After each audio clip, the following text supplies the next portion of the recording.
So something that's common that we have to address all the time in beekeeping is how many boxes should our hives have on them? And it can be confusing, right? Because what if the boxes are full of honey? Do we pull them off? Do we add another box? When do we add boxes? When do we not add boxes?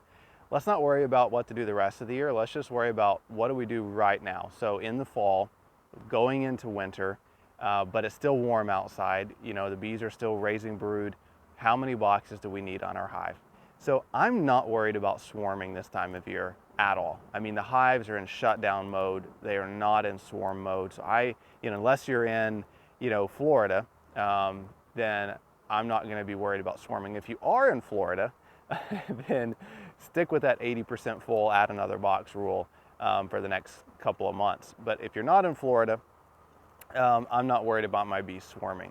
I'm probably more likely to take boxes away. However, I'm only going to typically take boxes away from a hive if that box is pretty much empty and doesn't even have much honey in it. So as a general rule of thumb, if you've got a box, and we'll probably look at some hives like this, but if you've got a box that has, almost no honey stored in it and almost no bees in it, you can pull it off this time of year. The bees don't need that extra box as a heat barrier. The days are cool enough now, that's not necessary. But if it's a hive that has 50% or more of that box full of bees and has a significant amount of honey in it, I'm just gonna leave it. And I'll leave it until it really doesn't have that many bees in it. I'll probably come back, on a hive like this with 3 boxes, I'll probably come back in November and I may pull one of these boxes off that's mostly empty. And then I may pull frames full of honey out of it and put it in one of these 2 boxes. So I'll basically end up with 2 boxes full of bees and honey.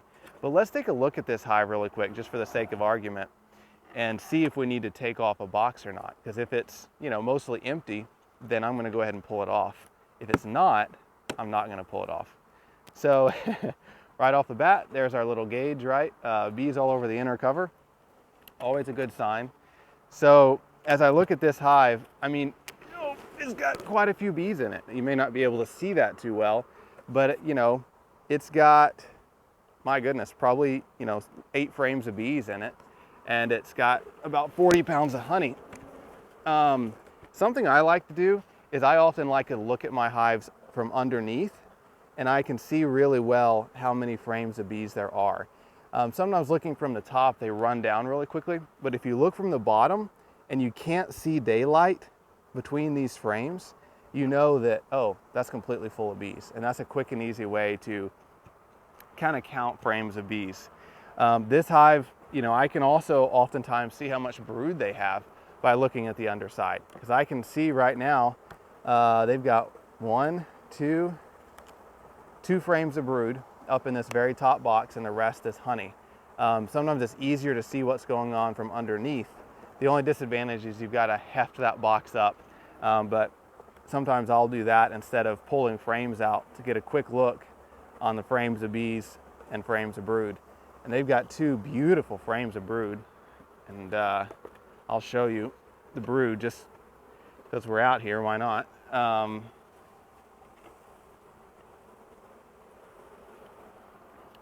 Yeah, check it out. They've got a couple beautiful frames of brood. Lots of honey all around the edges, some beautiful cap brood. This is what I really expect to see going into winter. A big thick band of honey around the brood, but they've still got some brood there in the center. So it's pretty impressive to have that much brood all the way up in this very top box. So I'm going to set this box aside so we can dig a little bit deeper and see what else this hive has going on. So this second box is pretty full of bees as well. They've got several frames of bees, several frames of brood, eggs, larvae, pollen. Somebody forgot to tell this hive that it was time to slow down for the winter. They are still really going strong, and we've got some nice pollen multicolored, well, mostly orange and yellow, probably from goldenrod. And then we're starting to get a little bit of pollen, I believe, from broomweed. And so that's most likely what that is from. This hive still has a lot of drones in it, and I expect to see that. I don't usually see them really kicking drones out until we get that first really decent cold front. So when we have a cold front come through and, you know, we have a couple days in the 50s, that's when I really start to see those drones being kicked out. But while we've still got these consistent days in the 70s and 80s, you know, the drones aren't usually kicked out until we really see that cold front.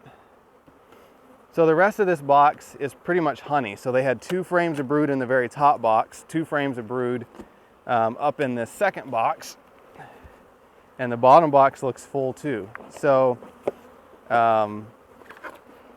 this is a fantastic hive, and I see no reason to pull any of these deeps off yet.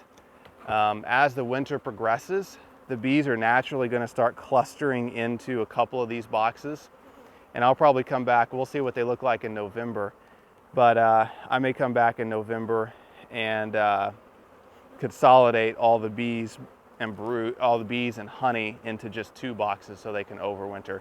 But if I come back in November and they're still, you know, each box is still 50% full of bees or more, I'm just going to leave them be.